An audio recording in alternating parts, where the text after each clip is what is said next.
चलो बढ़ते रहो, आगे बढ़ो, उस तरफ ले जाओ।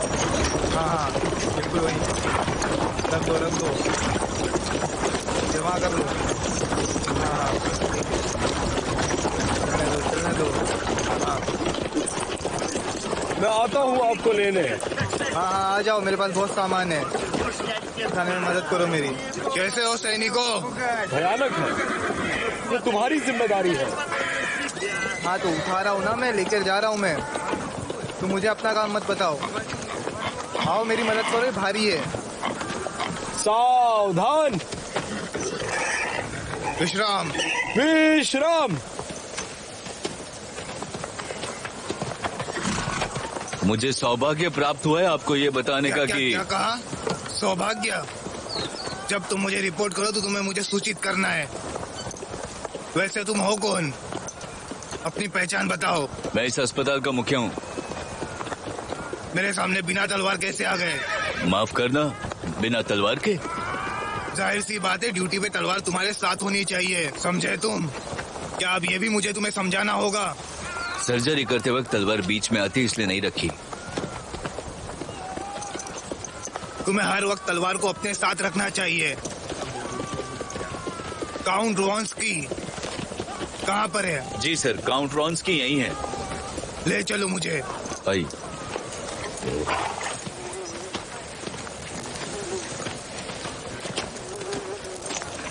इस तरफ सर।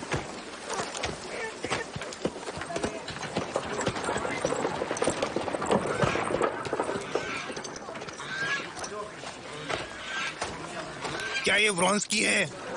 काउंट रॉन्स्की वहाँ है।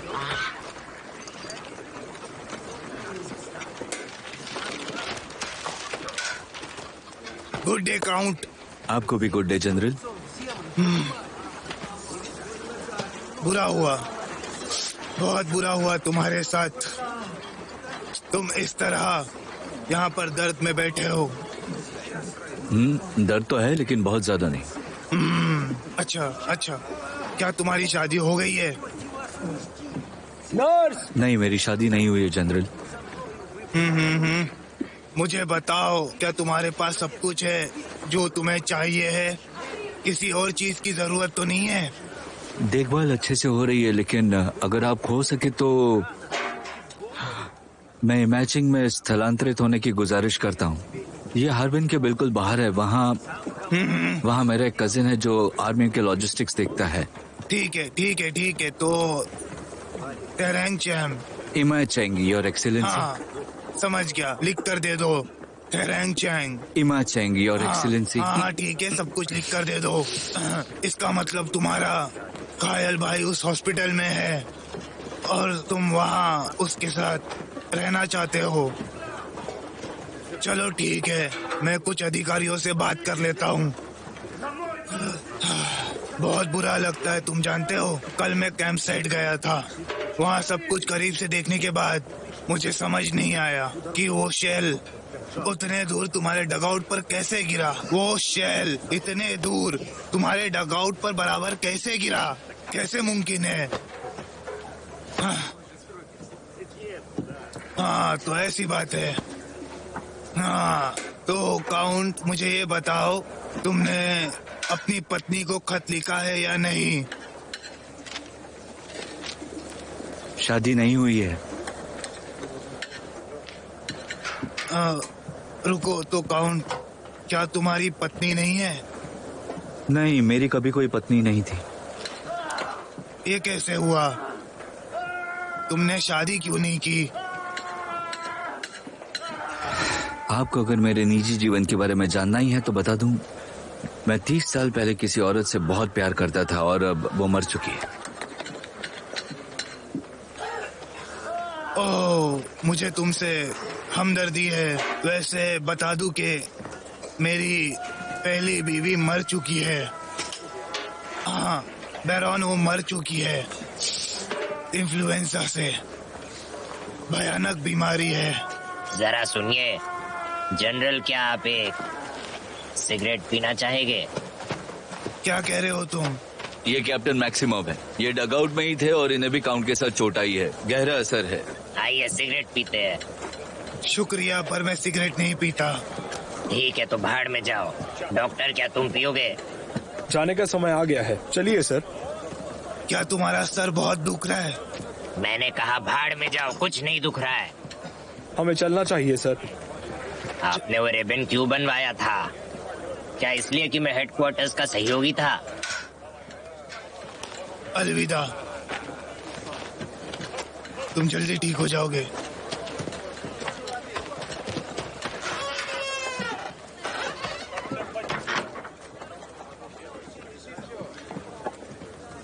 मैक्सिमम, कैसा लग रहा है आपको? पगला से गए हो? ऐसा नहीं है, अभी तो मैं पूरी तरह होश में आया हूँ।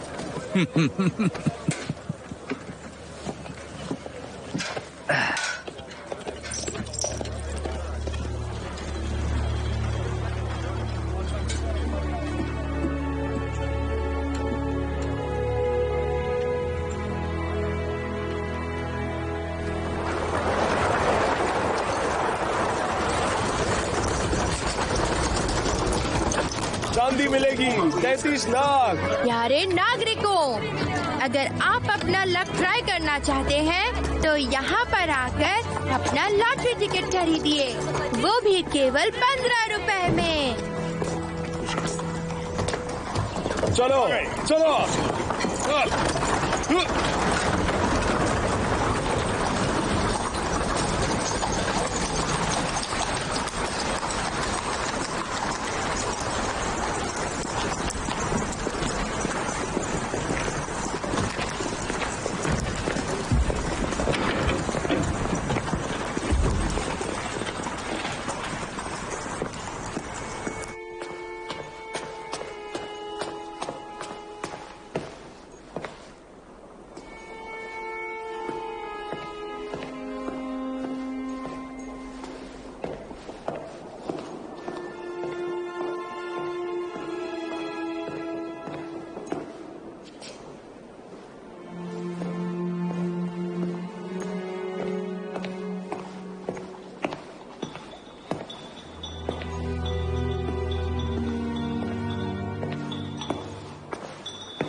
ब्रॉन्स्की, शुक्र है तुम आ गए।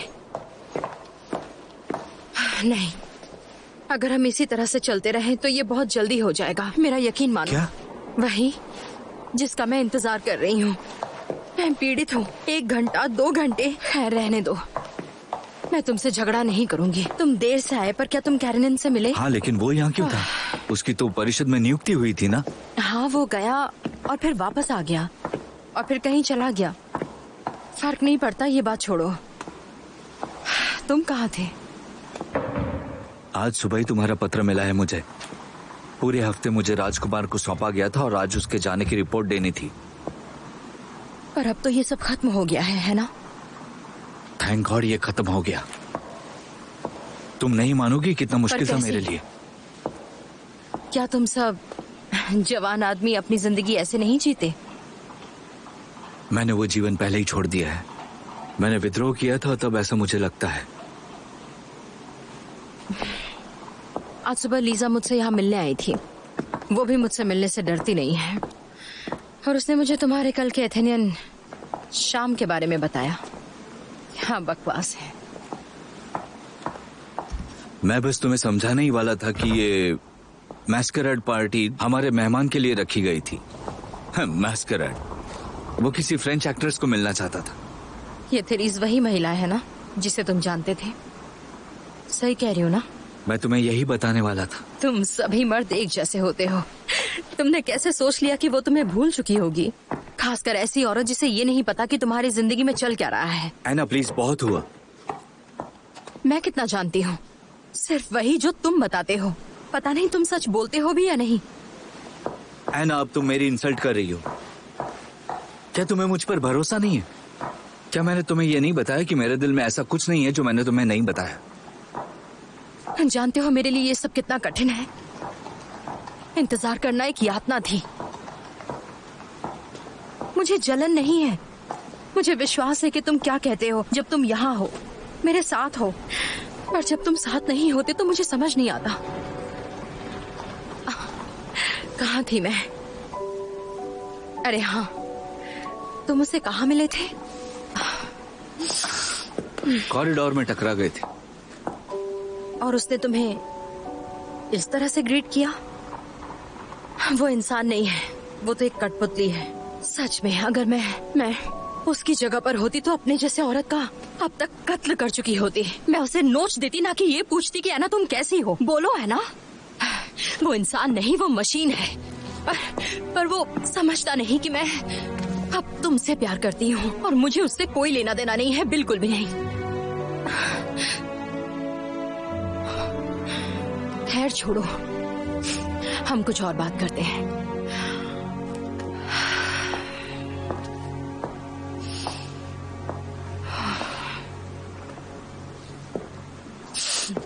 बेहतर होगा कि तुम ये बताओ कि तुम कैसी हो, क्या कर रही हो और तुम्हारी हालत कैसी है। मैं समझ सकता हूँ ये कब होने वाला है। जल्दी सब खत्म हो जाएगा और हम शांति से रहेंगे। हम सब लोग और कष्ट नहीं सहेंगे।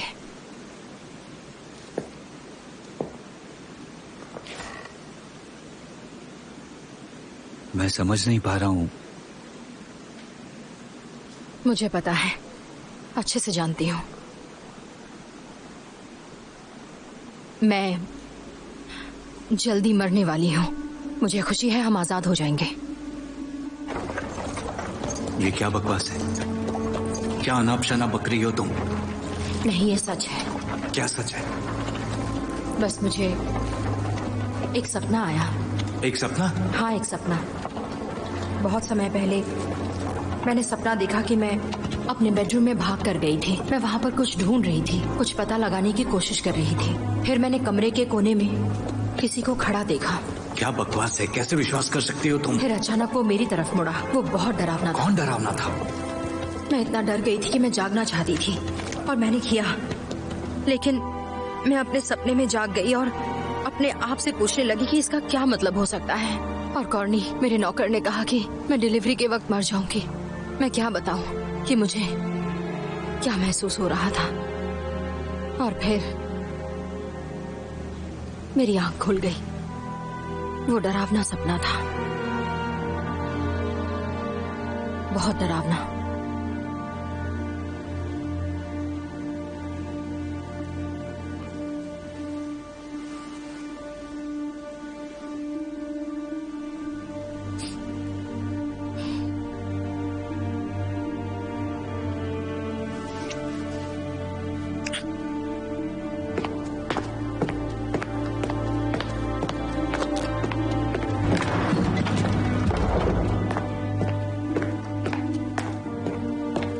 क्या चाहिए तुम्हें? तुम्हारे लव लेटर्स।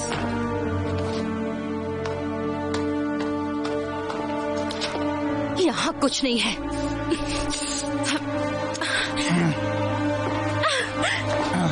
बैठ जाओ, मुझे तुमसे कुछ बात करनी है।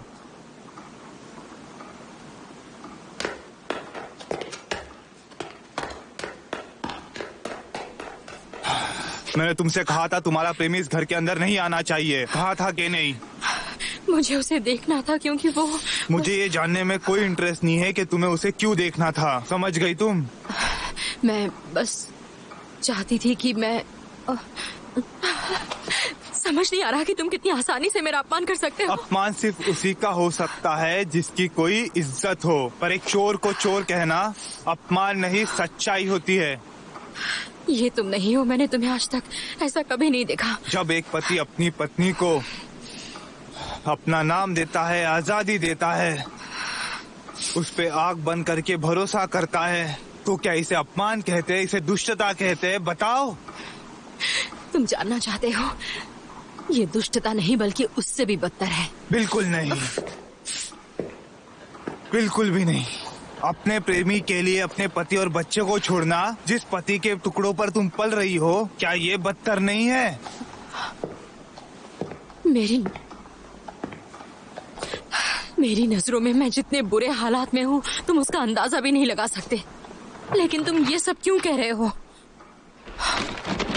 मैं ये सब क्यों कह रहा हूँ? ताकि तुम समझो, अगर तुम्हारा रवैया इसी तरह का रहा तो मैं कठोर कदम उठाने पे मजबूर हो जाऊंगा। ये बात तुम याद रखो, इससे ज्यादा कुछ नहीं। बहुत जल्द तुम्हारे बिना ये सब खत्म हो जाएगा। हाँ, इस बार तुम सच कह रही हो, ये सब कुछ जल्दी खत्म हो जाएगा।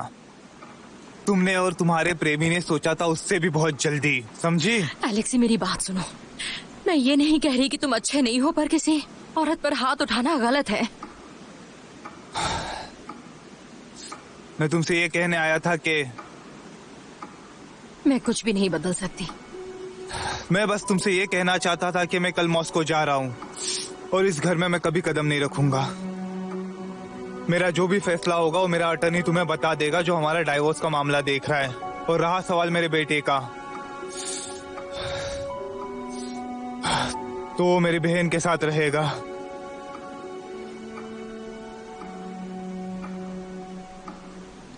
तुम्हें सरगी की जरूरत है ताकि तुम मुझे चोट पहुंचा सको।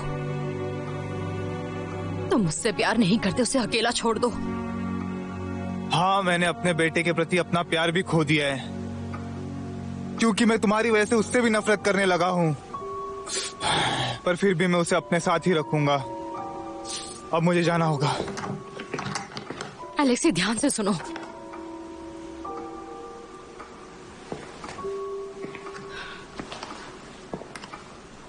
मेरे बेटे को मेरे पास छोड़ दो। इसके अलावा मुझे तुमसे कोई उम्मीद नहीं है। उसे तब तक मेरे पास रहने दो जब तक मेरी डिलीवरी ना हो जाए।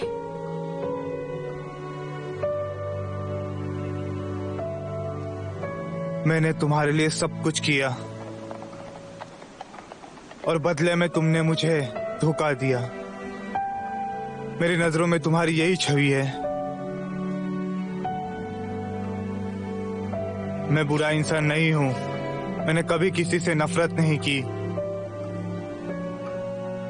पर तुमने मेरे साथ जो कुछ भी किया उस सब के बाद मुझे तुमसे नफरत होने लगी है, हद से ज्यादा नफरत। नफरत करने वालों से प्यार करो। हाँ, नफरत करने वालों से ही प्यार करो, लेकिन नफरत करने वाले से प्यार करना नामुमकिन है।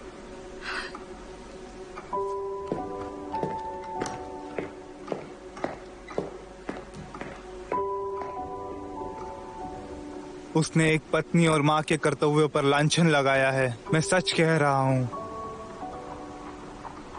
नहीं, ऐसा नहीं हो सकता। शायद तुम्हें कोई गलतफहमी हुई हो। ये मानना बहुत मुश्किल है जब एक पत्नी अपने पति से कहती है कि वो अपने पति और 8 साल के बच्चे के साथ अपनी जिंदगी व्यतीत नहीं करना चाहती। वो बहुत गलत कर रही है। ऐना, और कुछ गलत? मैं ऐसा सोच भी नहीं सकती। वो ऐसा कभी नहीं करेगी।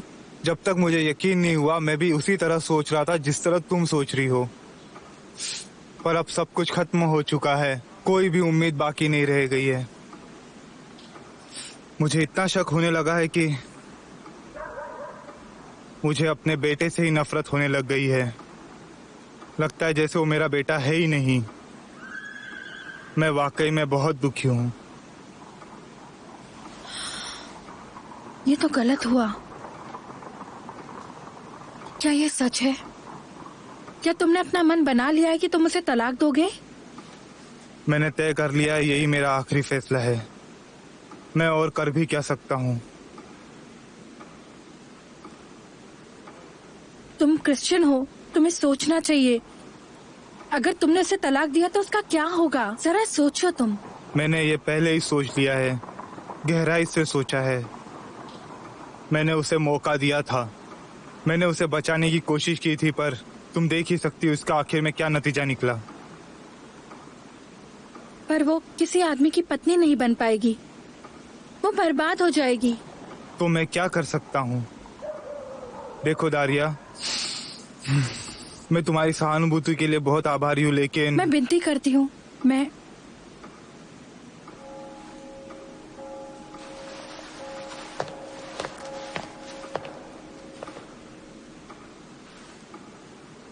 तुम्हें कुछ बताना चाहती हूँ।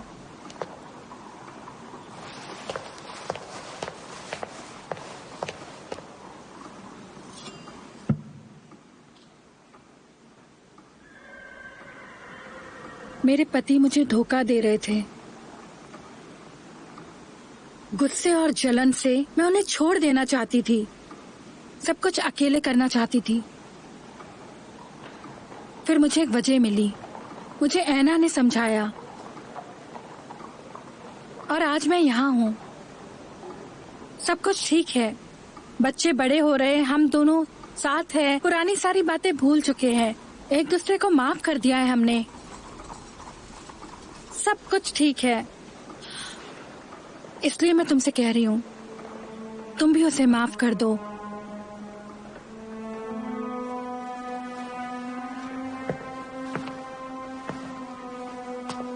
मैं माफ नहीं कर सकता, ना ही करूंगा। ये नाइंसाफी है।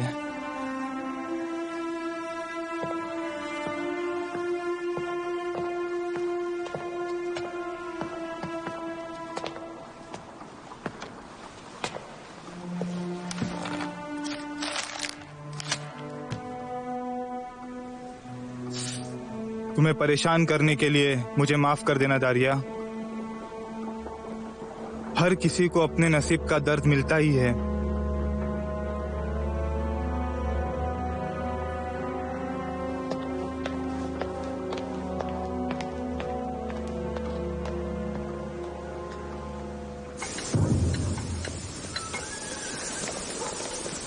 अपने सेवक की आत्मा को शांति दे। साधु संत ऐसी जगह जहाँ ना बीमारी हो, ना ही कोई दुख हो, या दुख प्रांतु अनंत जीवन हो, इस आत्मा को शांति दे। संतों के साथ अपने सेवक की आत्मा को शांति दे। दुख प्रांतु अनंत जीवन हो, इस आत्मा को शांति दे। कैप्टन एक अच्छे इंसान थे, मुझे उनकी कमी खलेगी।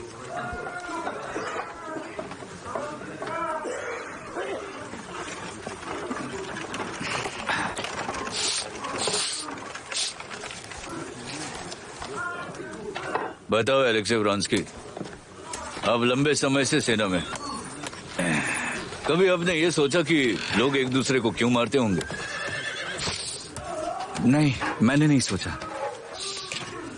जो इसके बारे में सोचते हैं उन्हें तो लेखक या पुजारी बन जाना चाहिए। मुझे ही देख लो, ऐना की मौत के बाद मैं युद्ध के लिए सर्बिया गया। हर लड़ाई में सबसे आगे भागकर जाता था मौत के लिए, पर कुछ नहीं हुआ मुझे। एक खरोंच भी नहीं आई। काफी तुर्कों को मार डाला, हालांकि उनमें से किसी ने भी मेरे साथ कुछ गलत नहीं किया था। तो एक तरह से देखा जाए, अगर ऐना जिंदा होती तो वो तुर्क भी जिंदा होते। लेकिन युद्ध से क्या फर्क पड़ता है? दुश्मन से ज्यादा तो हम अपनों से नफरत करते हैं। बाढ़ में जाए तुम्हारी फिलॉसफी, ये मेरे लिए नहीं है। सही कहा तुमने, बाढ़ में जाए। हम उन तुर्कों को याद करके सम्मान करते हैं जो एक रशियन के प्यार का शिकार बने। माचिस खत्म हो गई।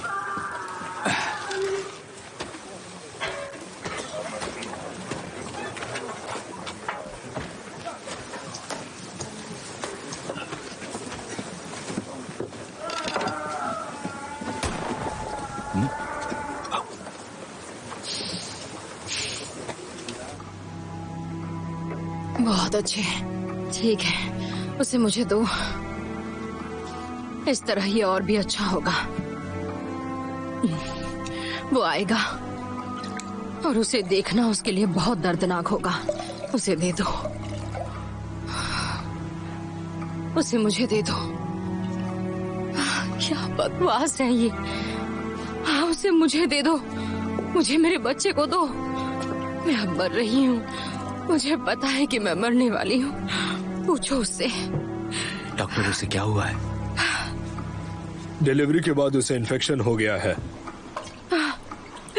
100 केसेस में से सिर्फ एक ही केस में ऐसा होता है। मुझे लगता है अंत करीब है। अब कुछ भी हो सकता है। मैं इसे अब महसूस कर रही हूँ। ठीक, यहाँ मेरी उंगलियों में। मेरी उंगलियां कितनी बड़ी, कितनी भारी लगती हैं। ये सब जल्दी खत्म हो जाएगा, बहुत जल्द। मुझे महसूस हो रहा है।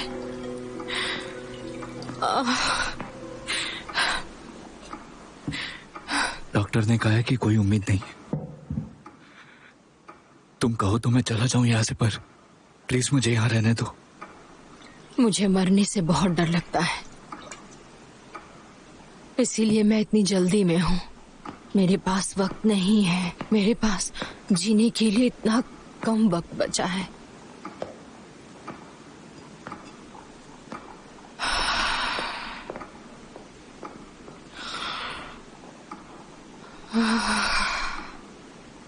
जल्दी बुखार आ जाएगा और मुझे अब कुछ भी समझ में नहीं आएगा।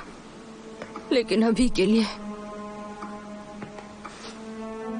मैं समझती हूँ मुझे केवल एक चीज चाहिए। मैं अभी भी वही हूँ, लेकिन अंदर एक और मैं हूँ। मुझे उससे डर लगता है। वो एक बार प्यार में थी। मैं तुमसे नफरत करना चाहती थी, लेकिन मैं उसे कभी नहीं भुला सकती जो कभी हुआ करता था। मैं वो कभी थी ही नहीं। मेरा असली रूप तुम अभी देख रहे हो। मैं वापस आ गई। तुम बस एक बार मुझे माफ कर दो। एक आखिरी माफी।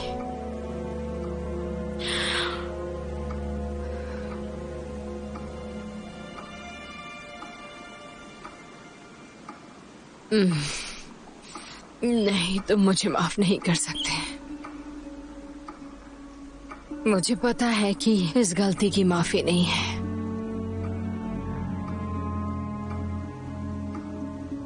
प्लीज तुम चले जाओ यहाँ से।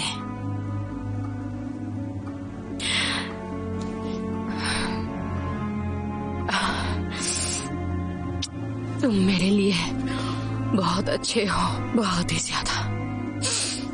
मुझे सिर्फ तुमसे माफी चाहिए।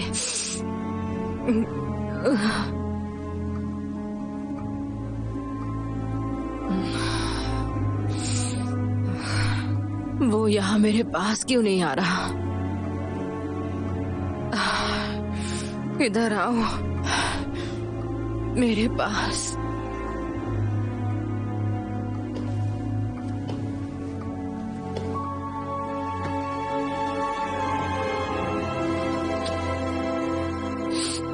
यहाँ उसे अपना हाथ दो। अपना चेहरा दिखाओ। वो एक बहुत अच्छा इंसान है। उसे अपना हाथ दो। उसे माफ कर दो। अपना चेहरा दिखाओ।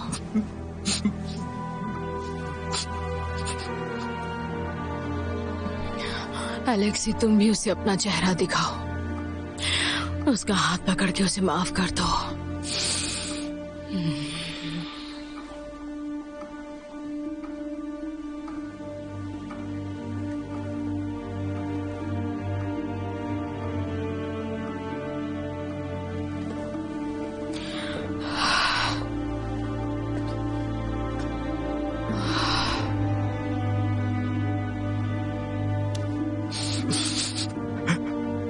शुक्र है, भगवान का शुक्र है, सब ठीक हो जाएगा।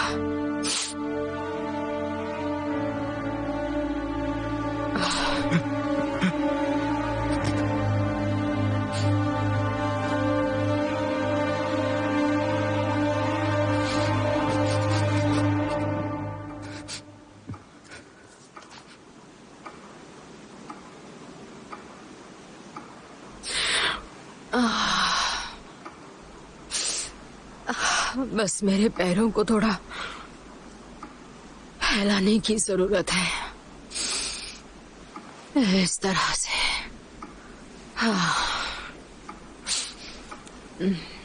मुझे घर जाना चाहिए। नहीं, रुको, उसे तुम्हारी जरूरत है। हे भगवान, ये कब खत्म होगा? ये कब खत्म होगा? मुझे मॉर्फिन दो, मुझे मॉर्फिन दो, मुझे मॉर्फिन दो डॉक्टर, मुझे मॉर्फिन दो।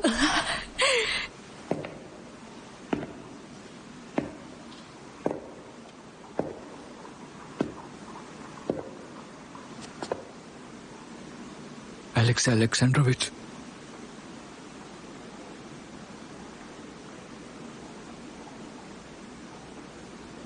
मैं तुमसे विनती करता हूँ, मेरी बात ध्यान से सुनो। मैं तुम्हें बताना चाहता हूँ मैं क्या महसूस कर रहा हूँ। मेरी भावनाओं ने मुझे रास्ता दिखा और आगे भी दिखाती रहेंगी। गलत मत समझना, लेकिन तलाक निश्चित है। मैंने अपनी तरफ से तैयारियां शुरू कर दी है। मैं तुम्हें यकीन दिलाता हूँ, मेरे अंदर बदला लेने की कोई भावना नहीं है, ना ही तुमसे ना ही उससे। ये बात मुझे बहुत सताती है। हालांकि मुझे उसे जान से मारने का मन करता है। एलेक्स अलेक्जेंड्रोविच, कोई जरूरत नहीं है।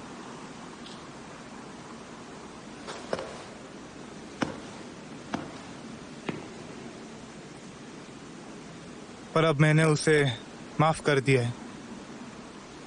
तुम्हारे नजरिए से देखने के बाद मैंने उसे पूरी तरह से माफ कर दिया है।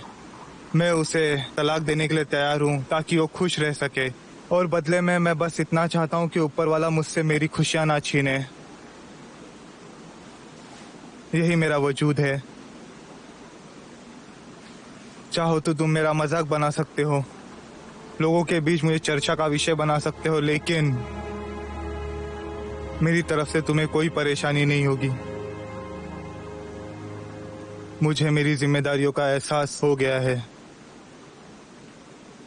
मेरी जगह उसके साथ है और ऐसा ही होगा।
अलेक्जेंडर,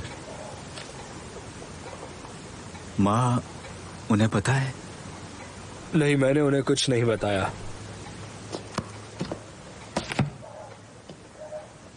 काफी हास्यास्पद था ये।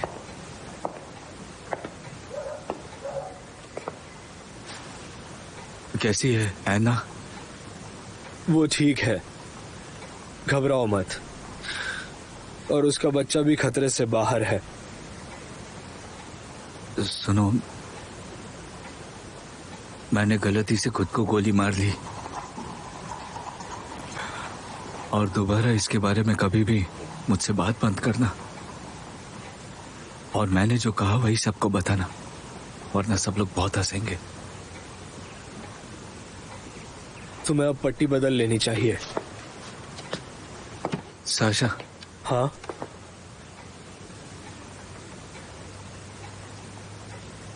मैं पागल नहीं हूं। प्लीज ये ध्यान रखना कि कोई ये ना कहे कि मैंने जानबूझ के गोली मार ली अपने आप को। कोई कुछ नहीं कह रहा है। हालांकि मुझे उम्मीद है कि तुम इसके बाद ऐसा कुछ नहीं करोगे। हाँ, मैं नहीं करूंगा, पर कर लेता तो बेहतर होता। आने दो, इस तरफ आने दो। हाँ, नया अस्पताल वहाँ पर बनाते हैं। मरीज बढ़ रहे हैं हमारे पास, नए घायल लोग आए हैं। हाँ, उनकी मदद करो। ठीक है, इस तरफ। तुम अपने घोड़े को उस तरफ क्यों नहीं लगाते? बीच में है वो। हाँ, जब सूजन कम हुई और मैं ठीक होने लगा तो मुझे महसूस हुआ कि मेरे दुख के एक हिस्से को मैं भूल चुका हूँ, जैसे उस गोली ने उस जख्म को भर दिया हो। अब मैं लोगों की आंखों में आंखें डालकर देख सकता था और फिर से अपनी जिंदगी जी सकता था। लेकिन एक गम जिसे मैं कभी दिल से नहीं भुला सकता था, वो था गम ऐना को खो देने का, हमेशा के लिए। वो मुझसे दूर जा चुकी थी हमेशा के लिए, और मैं जानता था कि मैं उससे कभी नहीं मिल पाऊंगा, कभी नहीं।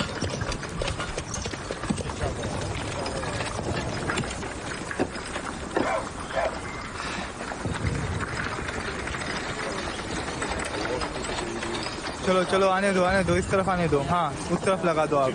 हाँ, ठीक है। हाँ, उस तरफ। And how? हाँ, वहाँ पे आपको पता चलेगा। And how? हाँ, आप पूछ लीजिए। हाँ, ठीक है, कोई बात नहीं। ठीक है, हाँ, इस तरफ जाइए। ओके, चलेगा। हाँ,